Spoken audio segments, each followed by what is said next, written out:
Often your clients or stakeholders will ask you to create content that will help them rank for the proposed keywords you suggested they focus on. So let's first go over how to figure out even what type of content that you should be creating. Then we'll dive into how to take keyword research and optimize each page with the most popular tools you use to craft your copy. Previously, we did keyword research for strep throat symptoms, and we can click onto Healthline's page and see what makes them tick. But I like to first actually start with going back to Google SERP and seeing what the SERP looks like and checking out a bunch of pages there and seeing what their title tags look like to help them stand out from the SERPs. And so let's start with that. I'll start by Googling strep throat symptoms. You see there's a knowledge panel here. Then there's these FAQs markup. So if we marked up our page appropriately, our URL could show up here and steal some clicks away from the 2, 3, and 4 result. Now you can see the title tags and the meta descriptions. You even see these little anchors that each of these pages have.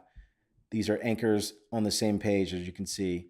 And they all get shown in the SERPs here, and that's great. So keep that in mind when creating our page. Maybe we want to have anchors down the page. But also, you look at the title tag, strep throat symptoms, 8 signs you have strep, versus the other title tags here, which symptoms and causes, symptoms, pictures, diagnosis, treatment. This is a question.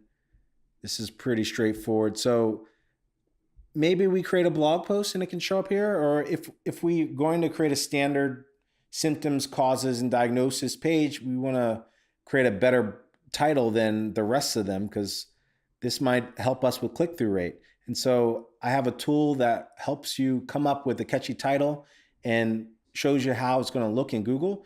And let's go to that tool. So all you have to type in is actually CTR SEO mofos, and it should come up. Yep. And this will emulate what your title will look like on Google so you can see if it's appropriate. So let's try strep throat symptoms. Let's see, 30 FAQs answered by expert PhDs. Still not being cut off. Great. Doctors. Okay, so it'll show you where it cuts off. And so how does this look compared to our competitors?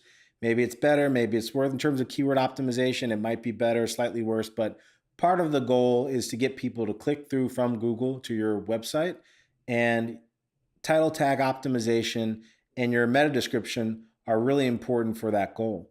And so that's the next step of the content audit, trying to figure out what kind of content to create and what kind of title tags you should include for that content so you stand out. Next, I'll show you how to do a qualitative audit using a great tool.